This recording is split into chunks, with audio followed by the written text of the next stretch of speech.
So, is Travis Kelce still the best tight end in the league? What does Sam Laporta do for an encore?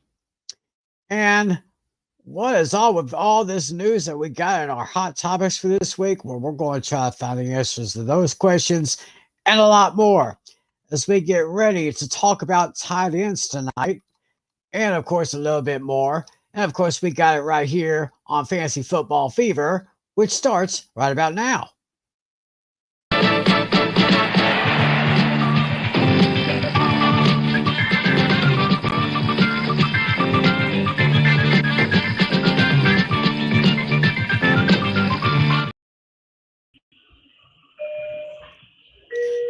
Hey, what's up, everybody? It's time for another edition of Fantasy Football Fever. It is Friday, August 2nd, 2024. Welcome to August.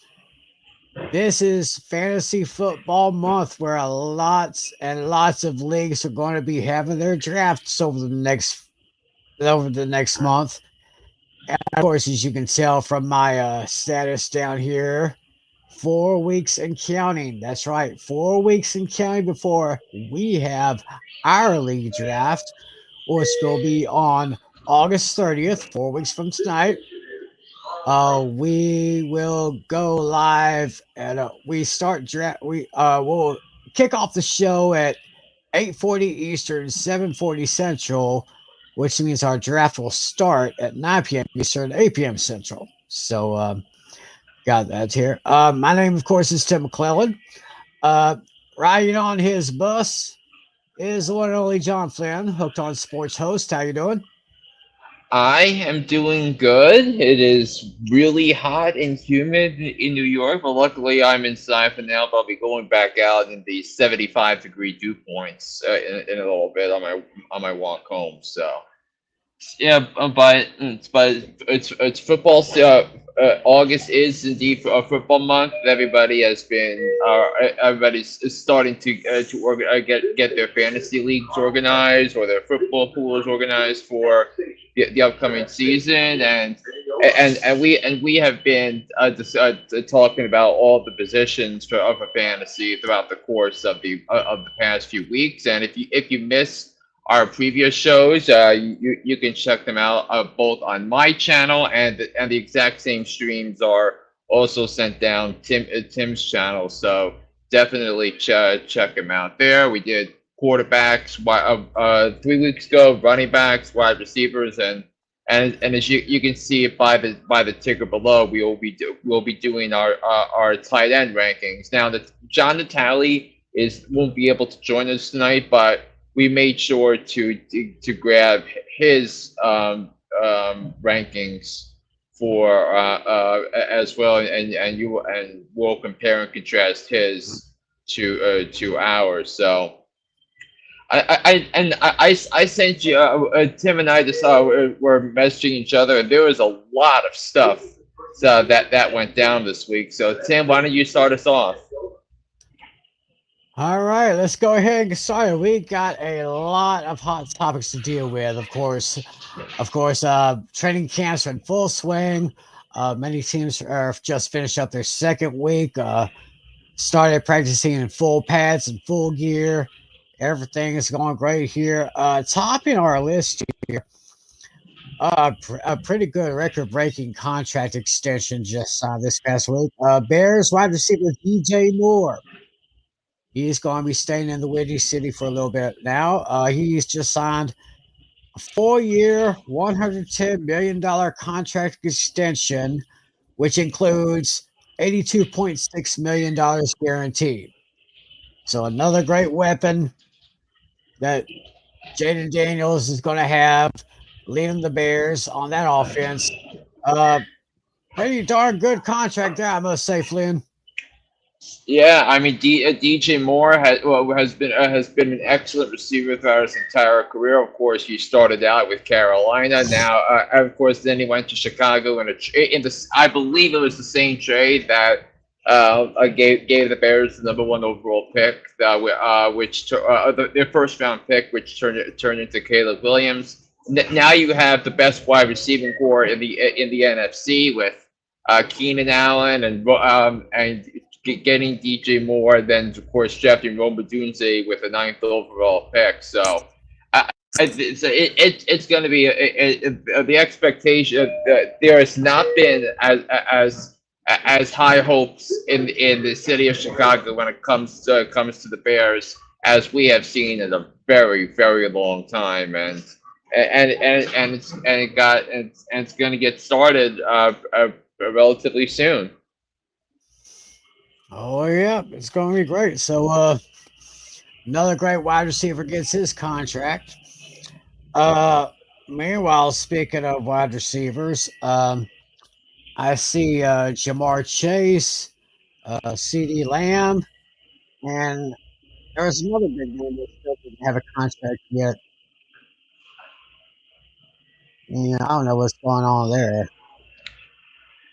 Is but also I think you look at the market, and if you look at how valuable a number one wide receiver is, and if you look at all the contracts, and like Tyreek Hill, like Justin Jefferson, like AJ Brown, so that the price for wide receivers has gotten steeper and steeper, and and now Adam Schefter did say earlier this week that the Cowboys are closest among the big three, still need contracts. And by the way, all three were ranked in the top 20 of the NFL 100 top 100 players right now. So that they're the closest with Ceedee Lamb, and I think it's an encouraging sign if you're the Cowboys. Oh yeah, very encouraging indeed. Speaking of contracts, another great extension.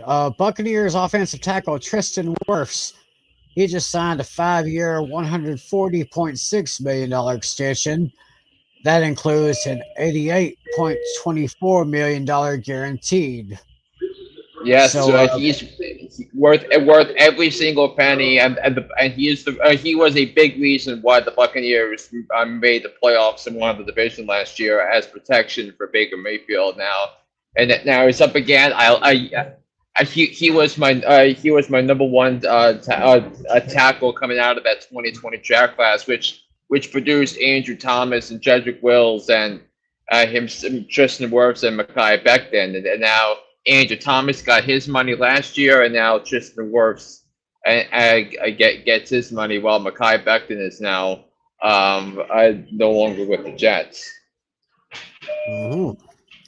So another big signing right there to bolster up, keep that offensive line bolstered up in Tampa Bay. We have some injury news first.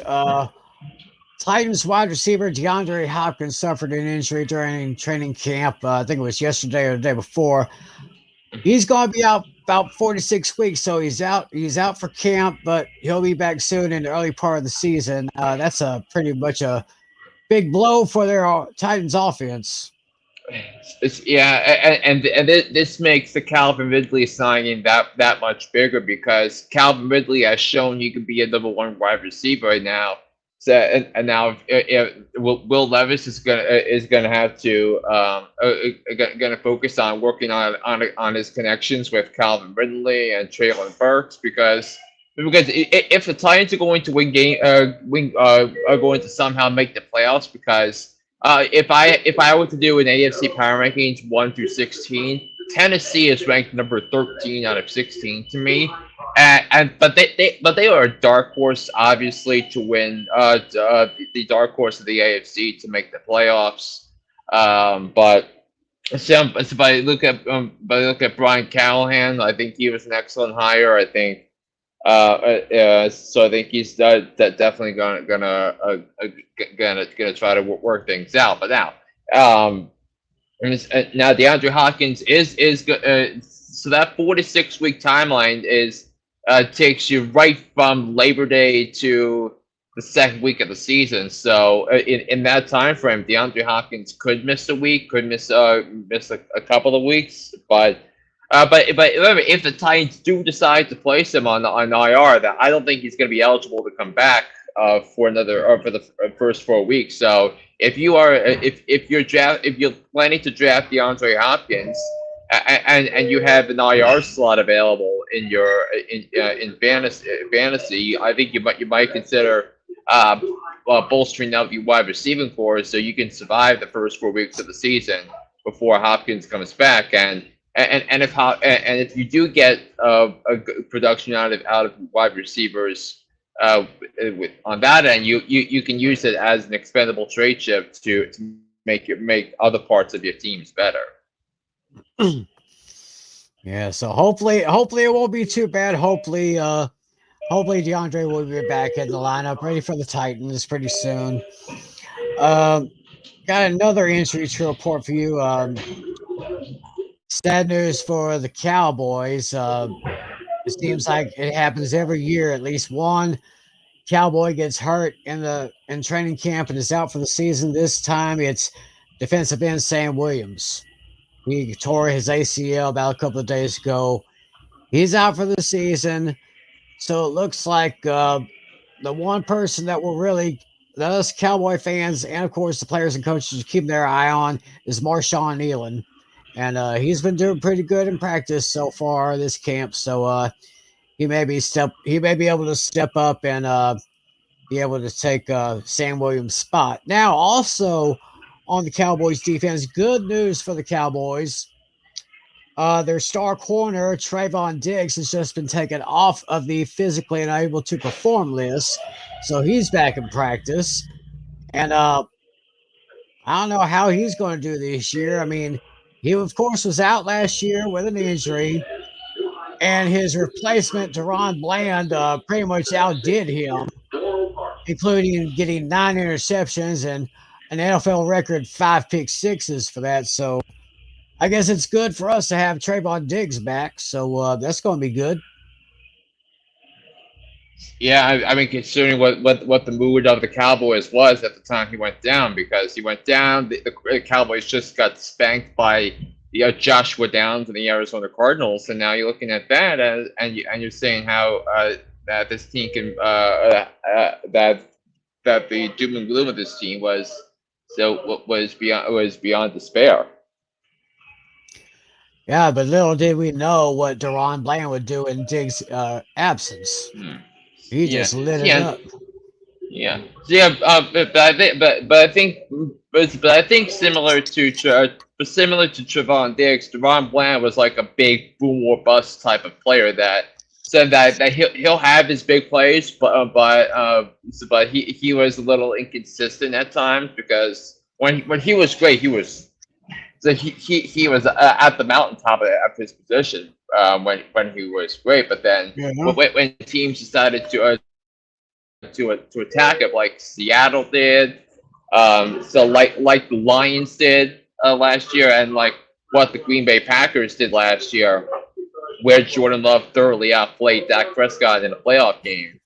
That seems to be a situation where you can look at Deron Bland and maybe you'll be better off as a CB2 on your roster. So Cowboys defense / special teams gets a big boost, and it's a team that I'm pretty sure ranked number 1 in defense / special teams last year. And I said it around this time last year that the Cowboys were going to dominate the fantasy rankings. Yeah, I guess that. Also, Aaron Rodgers is practicing with the New York Jets. Don't know what their look is, but I guess everything's okay up there. Yeah, but I think the big thing about Aaron Rodgers and what he told the press this week is that that he's going to play. He won't move out playing preseason games for this upcoming season. And look, I know preseason is not it's not everyone's cup of tea, because you don't want to get hurt. You don't want to. You don't want to. to have third stringers let you down, or third stringers not block for you, and you get hurt in preseason games. But I do think playing in the preseason season does matter to the extent that, look, you need to come out sharp, you need to be focused, you need to establish a rhythm. So with your offensive line, with your wide receivers. So I think it's a very encouraging sign so that Aaron Rodgers is going to be playing preseason games. Go that way. Go that way. Go that way. Oh, that must be some people around where you are. Yeah. Street life of the Empire State. Yeah. Yeah. Also, there was a slight injury report coming out of Seattle Seahawks training camp. Quarterback Geno Williams, he suffered a slight injury, but they said it was nothing too serious, so he should be okay. Sam Howell was taking first team reps with Seahawks, the offense, last couple of days. So I don't see any significant injury. I think Geno Smith should be ready to start in week 1. Exactly. I think if Seattle's quarterback situation is to the extent of where it is, I think you have to make sure that you're able to start, have your quarterback to start week number 1. So right. All right. There was a game last night. Last night's AFC Hall of Fame game. It was the Bears versus the Texans. Despite the fact that about a little over 3.5 minutes left in the third quarter, the game was called on account of rain. So they gave the victory to the Bears by a score of 21-17. Now, I didn't really see the game last night. So, I did turn into the game last night because all the live coverage of the Olympics was over, and I don't want to see tape delay coverage of the Olympics, so I did tune into actually a good chunk of the game, because Joe Buck, Troy Aikman on the call for ESPN and ABC, and I think, but I think first of all, I'll get into a couple of in-game takes that I took away from this, and then I'll discuss the kickoff rule. And look, it was all backup players essentially for both these teams, but both offensive coordinators, Bobby Slowick of the Texans and Shane Waldron for the Bears, I thought called really, really, really good games, and because Bobby Slowick, of course, was in the discussions to be a head coach in multiple places such as Washington and Atlanta. I mean, he had second interviews with both of them, and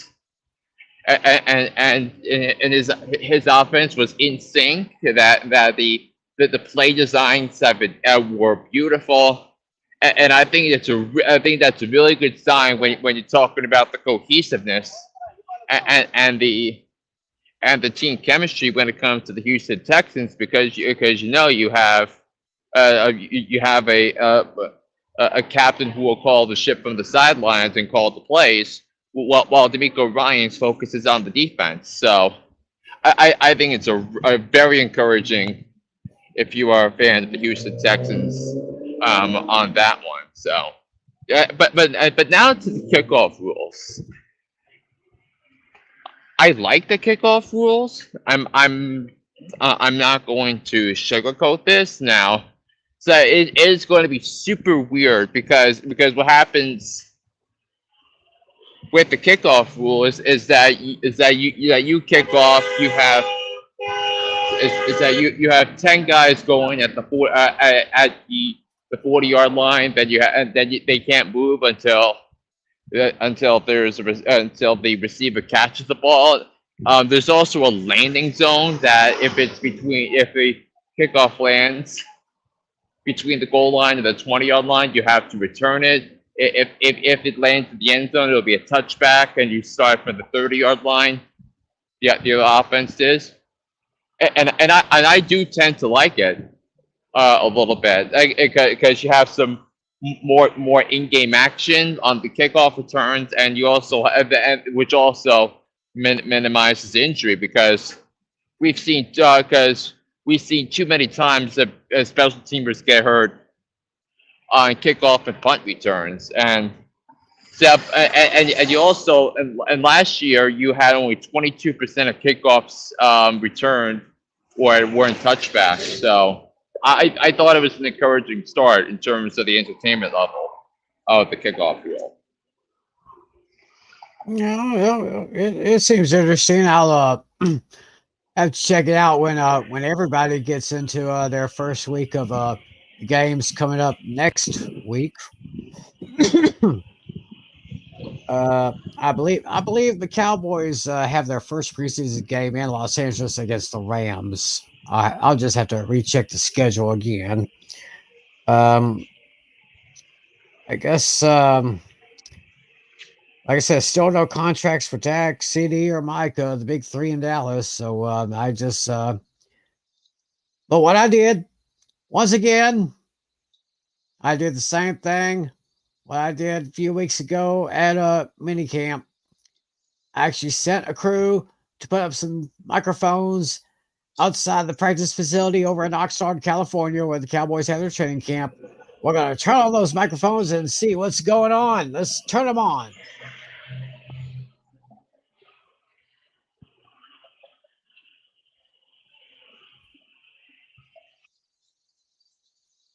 Flynn, Yes. I gotta tell you something. What? Let me turn it off. That silence is so deafening. I'm telling you. I mean, I don't know if you saw. I don't know if you ever watched Get Up on ESPN. The thing is, because I'm usually not up in time to be honest, Oh, because of my schedule. But yes. I mean, so what did you see on Get Up that I heard. uh, I heard that former NFL quarterback Dan Orlovsky. He was saying that the most valuable franchise in the NFL is starting to act like the cheapest franchise in the NFL right now. so, it's because they don't have cap space. Yeah, that's It, it, that's it, pretty it, much the it, Achilles heel. it's a salary cap league, and Jerry Jones and has not won a has only won one championship under the salary cap era, and that was like the first couple of years of it when they had most of the core from the Jimmy Johnson years. Mm-hmm. Yeah, it's just crazy, but I think he does believe that somehow. I think Schefter even believes that there could be a contract for Dak Prescott maybe in the next couple of weeks. I don't know. Of course, we still want to keep CD. We still want to keep Micah Parsons, but it is going to be extremely difficult to keep all three. Take one, get rid of two, or take two and get rid of one. It it's just very. I just heard a cricket chirping back there while you were walking. That's exactly what I've been hearing over in Oxnard, California. Yeah. Crazy, crazy. Have I covered pretty much all the topics? I mean, we had a pretty good bit here. I mean, because I also sent you something about the Pittsburgh Steelers and the quarterback situation. Oh yes, the quarterback situation. Yes, of course. Y'all haven't heard. Russell Wilson suffered an injury during camp. That means that Justin Fields is taking first team reps. Yeah, and then on Tuesday there was a fight during training camp, during practice, in which a backup defensive back touched Justin Fields during a play which they ran, and it got the offensive line all fired up in defense of Justin Fields. And I think you're going to see Justin Fields start more games this year than Russell Wilson. I just think that the calf injury could be the best thing that could happen to the Steelers, because I think at this point Justin Fields gives the Steelers the best chance to win. And when you put all that together, I think you look at a situation like where Justin Fields and what he's capable of doing, and how fresher he is. I think that you look at that, and I think the ensuing brawl, I don't view that as an issue at all. I think in fact I think it shows to show you so that the Steelers want to prove to be once again a physical football team, and that's how they're going to win games. If they're going to make the playoffs, that's how they're going to have to play, and that the style of fight they're going to have to play to win some of these tough games. So yeah, the Steelers are going to be are going to be a team that really wants to prove people wrong this year again. And and again, the AFC is brutal, but you can't rule out the Pittsburgh Steelers because of how they win games and how they do it in the fourth quarter of games. Yeah, that's why I keep thinking that the AFC North will probably be one of the top three best divisions this year. I could also add the NFC North. Yeah. And maybe the AFC East. I could probably yeah, add those two. I mean, so I think those three make the most sense to me. I could also see how the AFC South is a three-team race, go with Houston, Jacksonville, and Indianapolis. Okay, I can probably see that as well. So, with that being said, I guess that takes care of the hot topics for today. Now let's get into the meat of our program.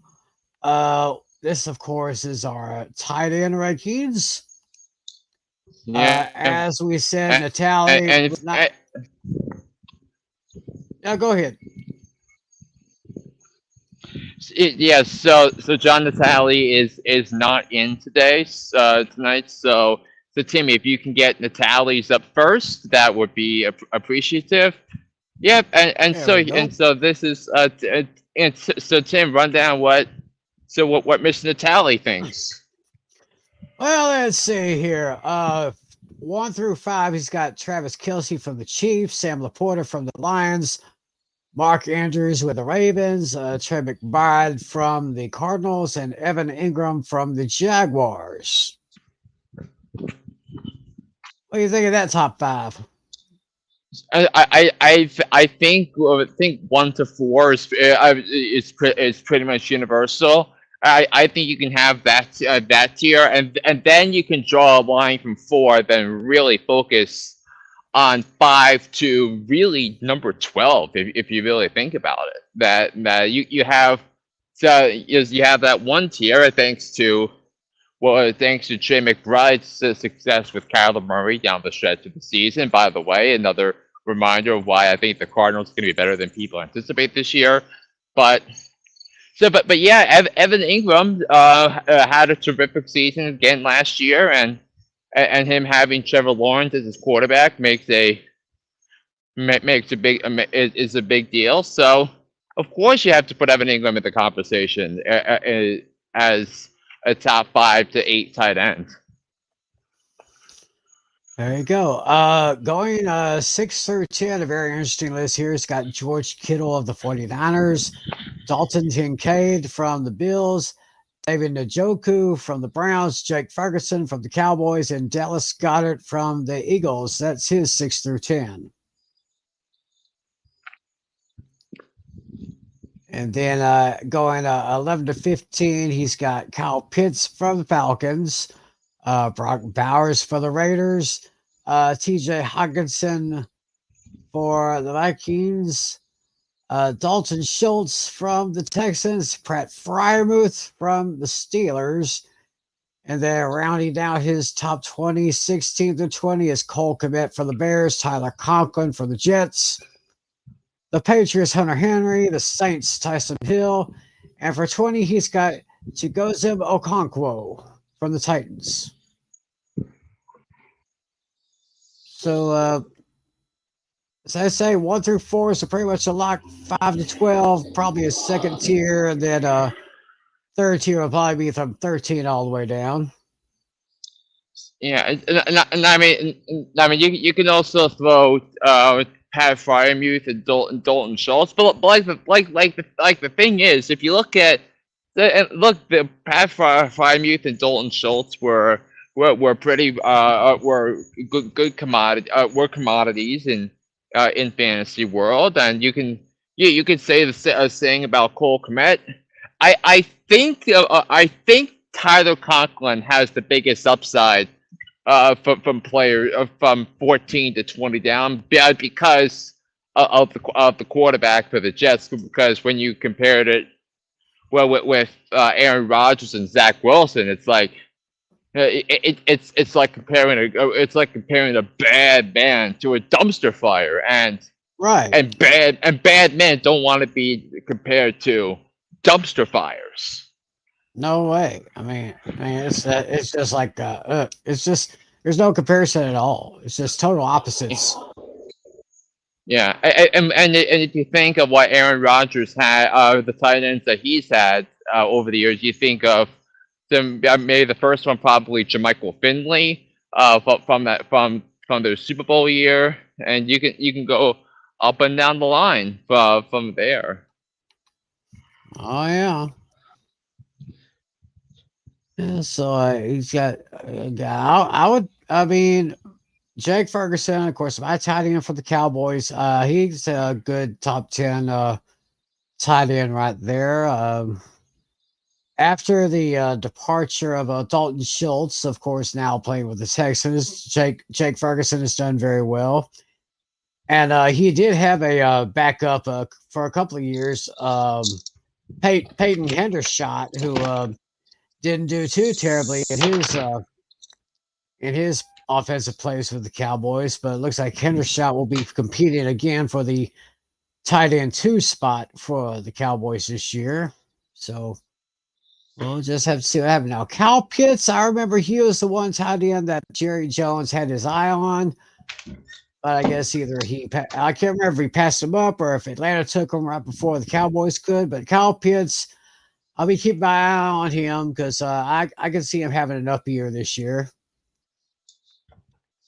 Especially with the quarterback situation. Oh, definitely.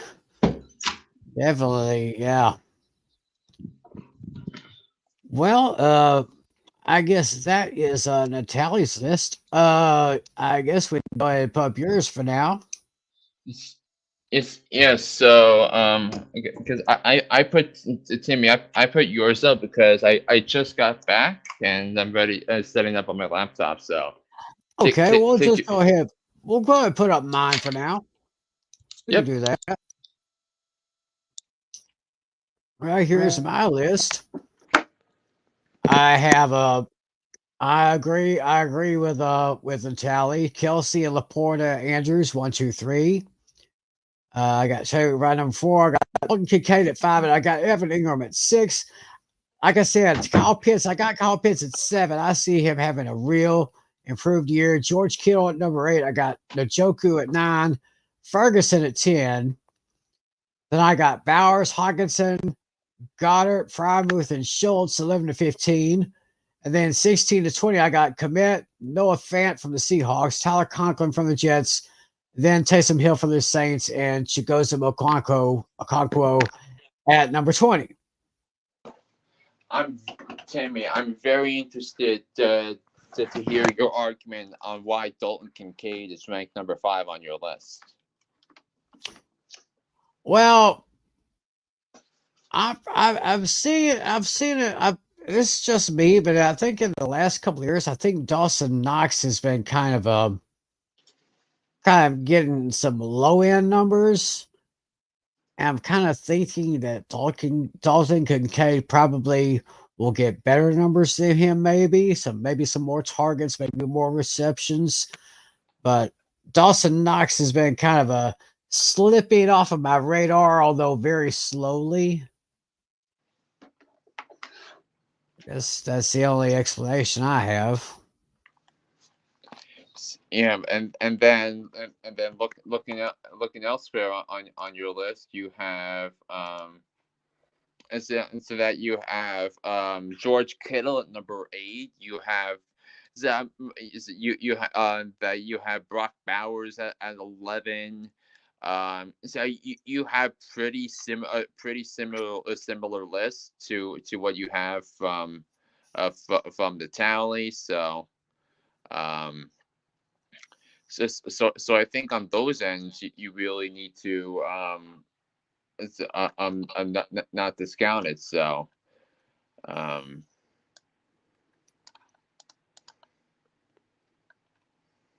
yeah, but I could be wrong about Kincaid. I could be right. I'll just have to see what happens. Maybe Docs can finally do something to get me to ride on the Knox train, or we'll just see what happens. I guess now we have as Flynn goes to his laptop now. yes. In his usual comfort zone with his New York Jets flag in the background. Oh, wait a minute, did I say Jets? I think I said New York Jets. I award you no points, and may God have mercy on your soul. Exactly what I was thinking. Yes. So, my mistake. He's in his Giants flag up, and he's in a comfort zone, his usual position. And I guess now that he is nice and comfortable in his position, I guess we'll go ahead and show Flynn's list for his top 20 rankings. And I'll give the floor back to you. All right, so I'm gonna stick with Kelce and Laporta, but I think Trey McBride is gonna have a monster volume this year. Hence why I have the Cardinals tight end ranked number 3. I think the emergence of Isaiah Likely has me ranked. Mark Andrews ranked below Trey McBride because Isaiah Likely emerged as a valuable piece to Baltimore's puzzle, and how they were able to get the 1 seed and how they were able to step up last season after Andrews went down with his injury. So we'll see about that. Now, I do like Evan Ingram at 5. I think the quarterback position for Atlanta and Kyle Pitts getting more catches, especially if you're in a PPR league. I think you got to watch out for Kyle Pitts. George Kittle is ranked 7th. Dalton Kincaid, I think, is comfortable bringing him number 8. David Njoku, I think Brock Bowers is going to have a good season for the Raiders. He was fantastic last year, coming out of Georgia, and he was basically the difference between Georgia being the best team and being a borderline college football playoff team for a good while. So you have that. Jake Ferguson, Dallas Goedert, I do have Pat Frymuth at number 13, higher than both of you, because I think the Steelers are going to be dependent on the tight end, with their receiver core being a little questionable. Noah Fant, number 14. I could Tyler Conklin. I think has more upside, so I put him up at 15. Cole Kmet's at 16. Dalton Schultz I have all the way down at 17, but because I think when you factor in the Texans Dalton Schultz might be the number 4 target for CJ Stroud, so I think there's a lot of downside to Dalton Schultz for this upcoming season. But on the flip side, look at Luke Musgrave, the one person that's on my list that's not on both of yours.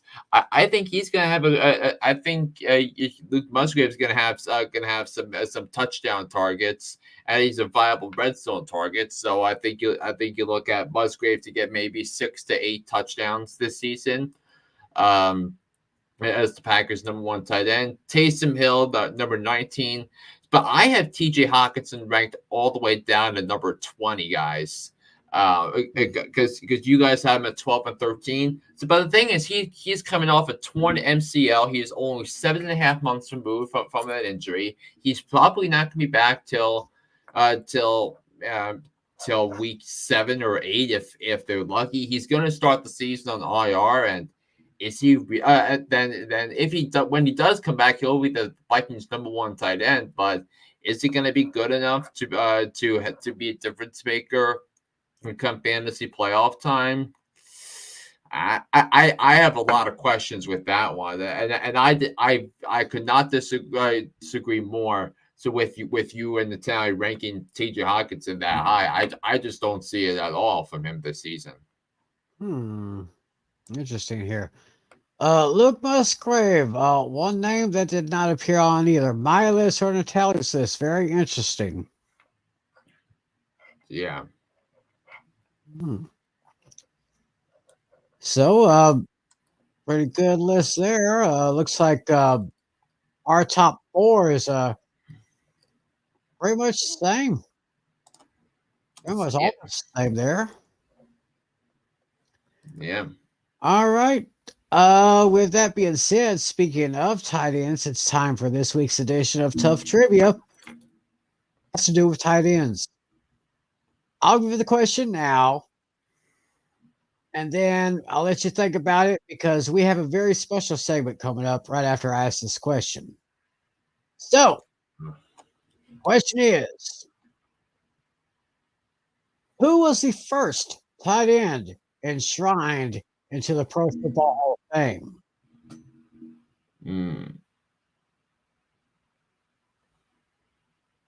I can give you some clues. He played for the Chicago Bears, he played for the Philadelphia Eagles, and he played for the Dallas Cowboys. Mm-hmm. And then he ended up as head coach of one of those teams. Yes. So y'all think about that, because speaking of the Pro Football Hall of Fame, that is something that is happening tomorrow in Canton, Ohio. 7 more great men will take their rightful place in the Pro Football Hall of Fame in Canton, Ohio. And I gotta share my screen here. Let me share a window here, entire screen here. Where's my okay, I gotta call that up. Let me share a window. Let me get that here. Share that screen. I'm doing kind of things both of my Xbox here and my laptop down here. So I think we should have that image right there. There it is, the class of 2024 Pro Football Hall of Fame, starting with, and I got a lot of stuff here for these guys here. First of all, Dwight Freeney played 16 years in the league from 2002 to 2017. Played 16 years in the league, 11 years with the Colts, 2 years with the Chargers, 1 year with the Cardinals, 1 year with the Falcons, and 1 year he split time with the Lions and the Seahawks. He was a defensive end. Started 157 out of 218 games, 125 and a half quarterback sacks, 148 quarterback hits, 350 total tackles, 299 of them were solo. He won Super Bowl 41 with the Colts, 7 times selected to the Pro Bowl, 3-time All-Pro, and a member of the Hall of Fame All-2000s team. Pretty tough guy there. Yeah, and I think one of the things, because again, one of the things we talk about, and one of the things I stress when we look at Super Bowl winning teams and teams that'll compete for Super Bowls is the ability of a team to go after the quarterback, and Dwight Freeney was played at a high level on defense. So for the Colts, helping out Peyton Manning while he is on the sideline. So I think it's a very well deserved honor when you look at it for Dwight Freeney. Congratulations to Mr. Dwight Freeney, and also congratulations to linebacker Randy Gradishar. Played 10 years in the league from 1974 to 1983, all those years with the Denver Broncos. 133 games out of 145 starts, or 133 starts out of 145 games. He had career numbers of 20 interceptions for 335 yards and 3 touchdowns, 13 fumble recoveries. He was a 1978 Defensive Player of the Year, 7 times selected to the Pro Bowl, and a 2-time All-Pro. So another great defenseman for the Orange Crush right there, as they used to call it. So I guess he did start in that game, Super Bowl 12, where the Cowboys beat the Broncos that year. So congratulations to him. Now we go to Devin Hester, the single greatest kick six man of all time. Played 11 years in the league, 2006 to 2016. 8 years with the Chicago Bears, 2 years with the Falcons, 1 with Baltimore and 1 with Seattle. He started 47 out of 156 games. He as a receiver, he got 255 catches out of 449 targets for 3,311 yards, 16 touchdowns. But see, this, my friends, is where, as the kids say, shit gets real. Kick returns. 295 kickoff returns for 7,333 yards and 5 touchdowns. Punt returns. 330 returns for 3,695 yards and 14 touchdowns.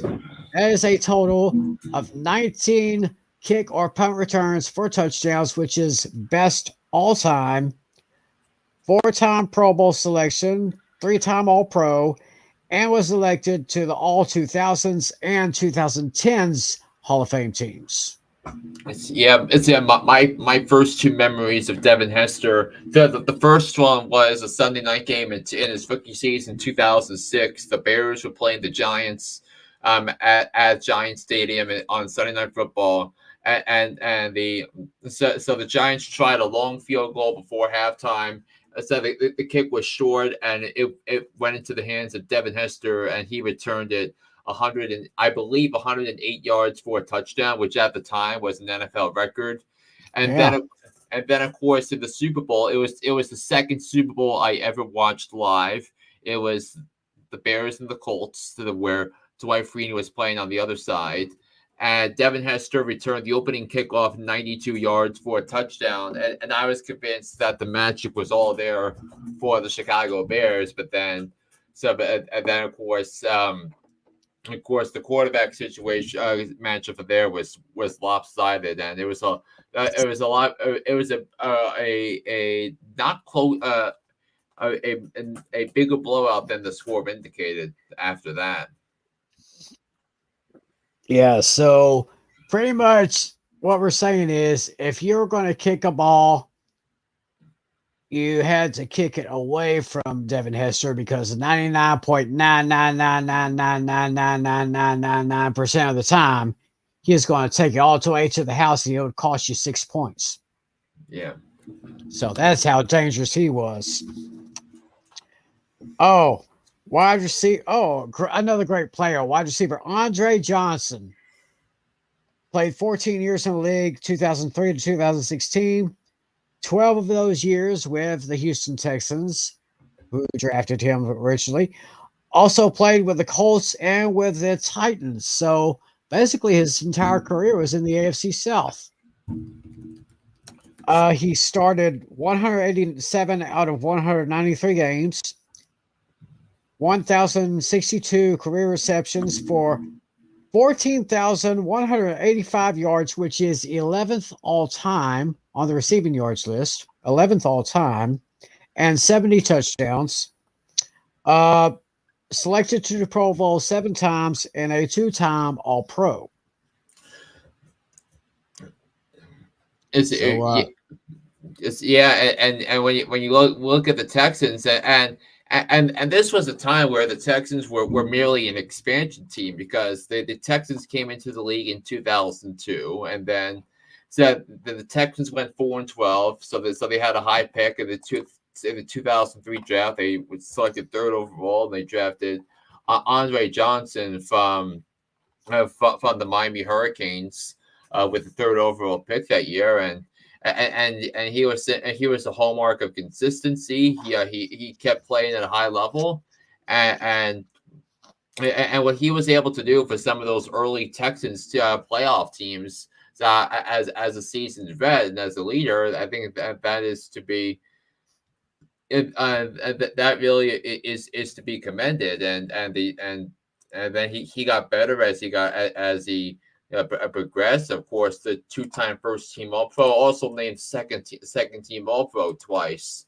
So, and when you have more than 14,000 receiving yards, I'm pretty sure that's Hall of Fame worthy, don't you think? Oh, I definitely agree. I agree with that. So congratulations to Mr. Andre Johnson. Now we go to one of the most punishing defensive men that we ever seen throughout the 80s and into the early part of the 90s. Defensive lineman Steve Mongo McMichael. Played 15 years in the league from 80 to 1994. Originally drafted by the Patriots, played for them 1 year, but then sent to the Chicago Bears, and that's where he would make his name. 13 years with the Bears. Played 1 year with the Packers. Started 171 out of 213 games. He had 847 combined tackles, 17 fumble recoveries. He won Super Bowl 20 with the Chicago Bears and that great 1985 season where they only lost 1 game. That Bears defense of 85. I think that documentary is still on ESPN Plus with the 30 for 30 about the Bears defense. I still want to watch it because it is just awesome. I don't think we've ever seen a defense since then or even before then. He was a 2-time All-Pro, and he was selected to the Pro Bowl twice. But later in his career, he transitioned from pro football to pro wrestling.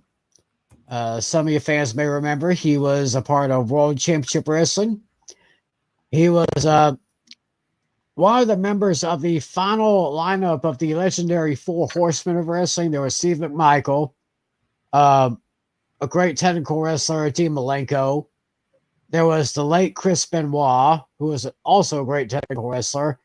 And, of course, leading the 4 Horsemen was, of course, They got kiss stealing, wheeling dealing, limousine riding, jet flying. Woo! Son of a gun. The Nature Boy Ric Flair. And that was Steve McMichael. Mongo, of course, was part of that Four Horsemen back in WCW's later years before they were bought out by WWE. But Steve McMichael, still, we still want to send our prayers to him. He's still suffering from ALS. He was diagnosed a few years ago, but his spirit is going strong. So Mongo, all the best, buddy, and congratulations on your honor.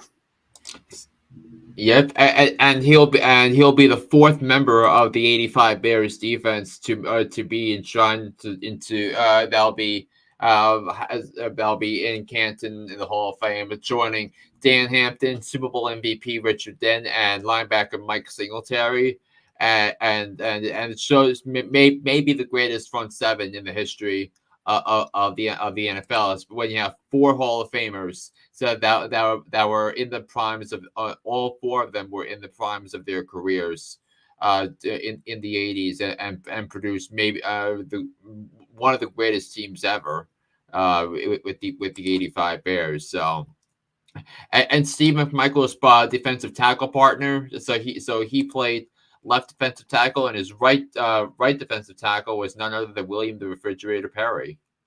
That's right. So who famously scored a touchdown in the Super Bowl. Oh yeah, but you did mention Mike Singletary, right? Yep. Cannot play with him. Yeah. Cannot win with him. Cannot coach with him. Can't do it.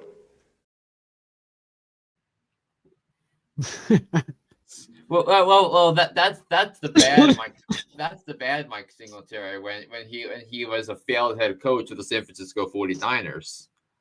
Yeah, I would still like to find where he. I can't remember what he said, but I have to look up, and if I find it, I could probably include it onto the show here. Another great defenseman, Julius Peppers. He'll be inducted tomorrow. Played 17 years from 2002 to 2018. 10 years with the Carolina Panthers. 4 years with the Bears. And 3 years with the Green Bay Packers. He started 240 out of 266 games. Had 11 career interceptions for 293 yards and 4 touchdowns. 21 career fumble receptions for 131 yards and 2 touchdowns.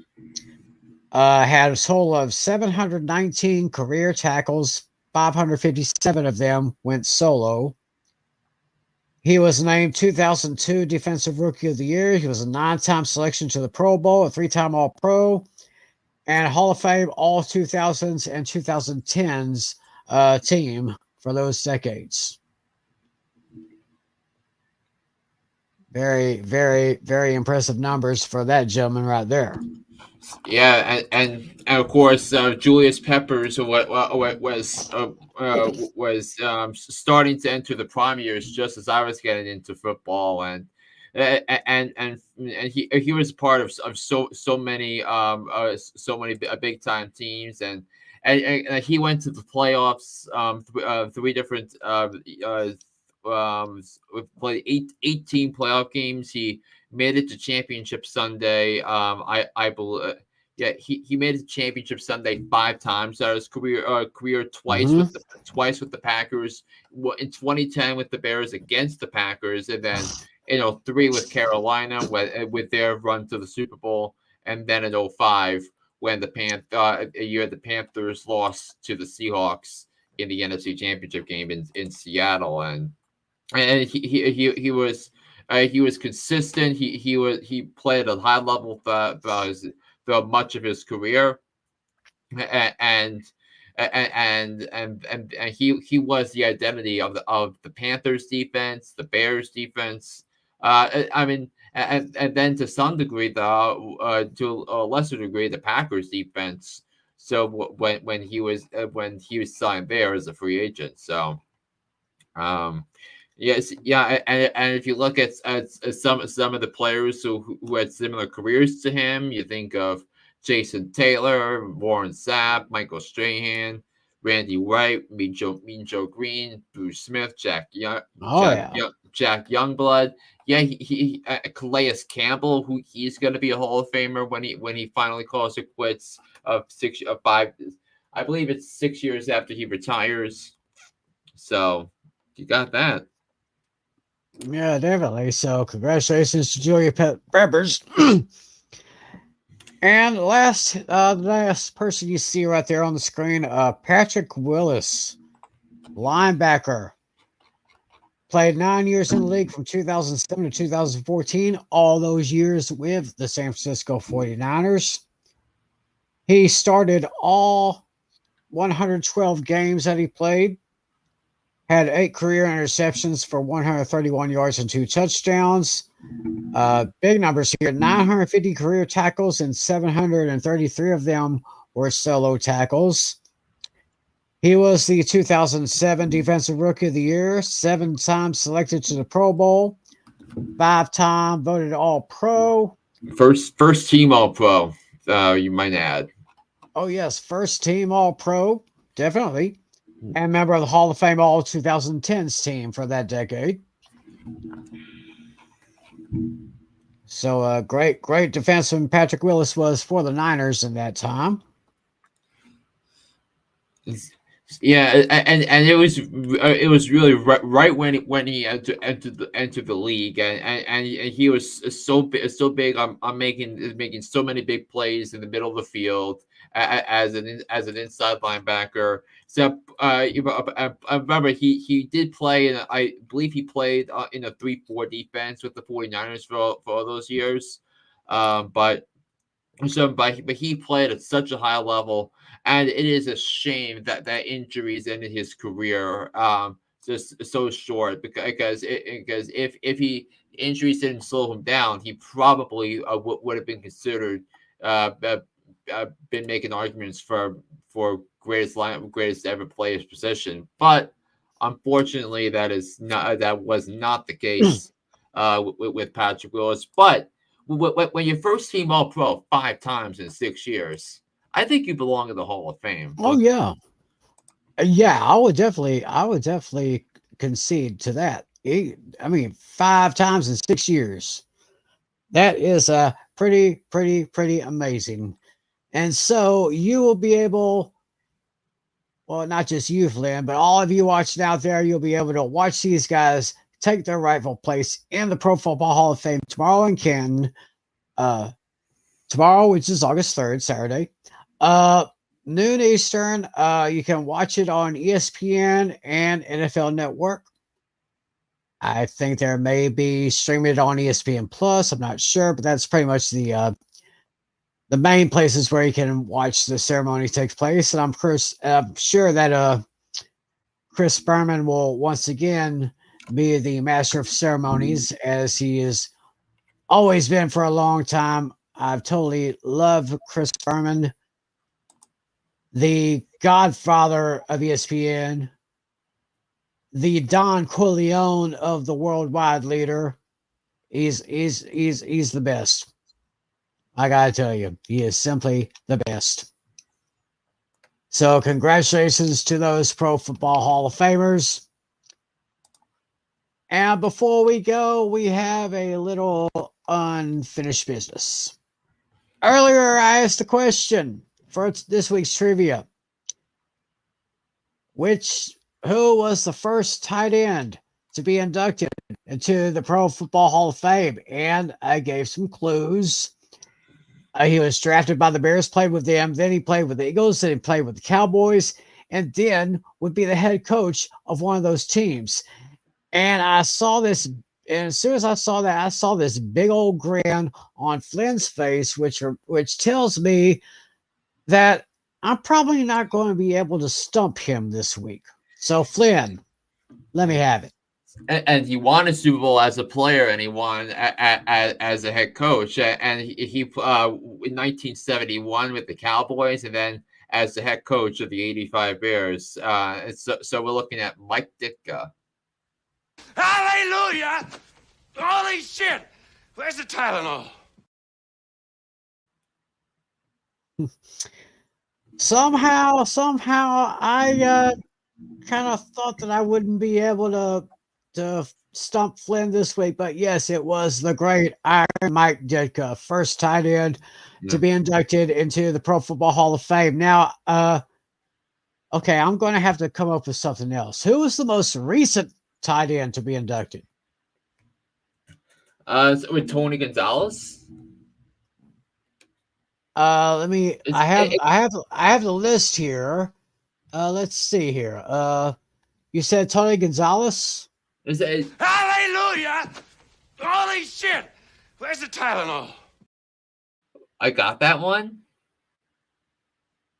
It was Tony Gonzalez, 2019. Well, the other hall, the tight ends that are also in the Hall of Fame. I think right now there's a total of 11. Make sense. Okay, there's John Mackey. From the Colts, and he was Johnny U's tight end for many years. Jackie Smith. I think that's the same Jackie Smith who played for the Cowboys, who missed that surefire touchdown catch in that Super Bowl against the Steelers. Yeah. Another Cowboy, Rayfield Wright, who was a part of that doomsday defense. Charlie Sanders. Charlie Sanders. I want to say he played. Doesn't really name who they played for, but Charlie Sanders, Harold Carmichael, Dave Casper for the Raiders. One of the scariest tight ends there was right there. The great Ozzie Newsome. Kellen Winslow Sr. The great Shannon Sharp. And along with Ditka and Gonzalez, those are the 11 tight ends enshrined into Pro Football Hall of Fame. Yeah, and you're gonna have Antonio Gates in the Hall of Fame soon. You have Jason Witten, Travis Kelce, Rob Gronkowski. They'll all be Hall of Famers when they're eligible. I think Witten's gonna be first. I think Witten. I don't know. I'm not so sure about Witten on the first ballot, but definitely Gronk, Kelce, and Antonio Gates. I'd say if Witten's on the first ballot, something's wrong. I mean, not just me being a homer, but I mean the way he played the tight end position for the Cowboys. I mean, it was. I mean, we had not seen. I mean, after I count the greatest tight end in the Cowboys history, I'd say him. Say Witten, then Jay Novacek, and probably Mike Cosby, who was tight end for the Cowboys in the mid '80s. But I digress. But yeah, well, Witten's gonna get in, but also Jason Witten was only named first team All Pro twice. Whereas Travis Kelce has been named for a first team All Pro 4 times already. So four times. But yes, Jason. Yeah. Is because I've came to know that All Pro nods matter more because you actually have the voters. So that are determinant that vote on it because the players that actually cover the league and know the ins and outs. So I view that as more prestige than the Pro Bowl now. So okay, I mean I can see that. Yeah, but Wynn's going to be a Hall of Famer, but he's not going to be first ballot. He'll get in like second, third, fourth year. But I don't think he's going to get in when he's eligible in 2026. No. But still, some great names that'll be on the way. So we'll be cheering on for them. And I guess with that, that's going to do it for this edition of Fantasy Football Fever. Next week, we will reconvene 1 week from tonight on the 9th. we are actually going to do our top list for defense and special teams, as well as kickers. Not that big of a list going on there. But you need a defense. You need you need a kicker to round out your fantasy team. So we'll be knocking both of those out next week. Yep. 2 weeks from tonight, on the 16th, we're gonna have our 20 questions with John Natale. We'll do that again this year. Did that last year, which is pretty good. So we're bringing it back this year. Then on the 23rd, we will give you our predictions for who will make the playoffs, who will go to the Super Bowl, who will win the Super Bowl, and each of us should make 5 bold predictions for the season. And then on the 30th, the big night, draft night. So we are, like I said, 4 weeks and counting. Read that down there. 4 weeks and counting. I'm getting excited. I know Flynn is. I know Natalie is. I know all the rest of the teams in our league is. Hopefully all of you are. Some of y'all are going to be starting your drafts this week, so maybe next week. Pretty much got all months long. There's going to be millions of teams everywhere. Millions of leagues going to be drafting. We'll have ours 4 weeks from tonight, and hopefully you'll make the best out of your drafts. In the meantime, don't forget to listen to Hooked on Sports with John Flynn. Find him wherever you find your podcasts. Yep. And of course, if you like this show, spread the word, tell your friends about it, subscribe to this channel, hit the button so you'll know when the next video comes out, and put a thumbs up on it. We really appreciate it. Spread the word. Give us your list for the best tight ends going into the league. Put them in the comment section below. And I'm sure Natalia will be back next week. I know Flynn will be back next week. I, of course, will be back next week. And I hope all of you will be back next week. So thanks for a good show, Flynn. See you next week, huh? Next week, same time, same place. Same time, same place. So for John Natale, for John Flynn, I'm Tim McClelland. Thanks for joining us, everyone. Have a great weekend. Enjoy your week. Keep cheering on your players to see who makes the team for during their training camps, because training camp's still going on. Thanks for watching, everybody. God bless you. As always, be a good sport. See ya.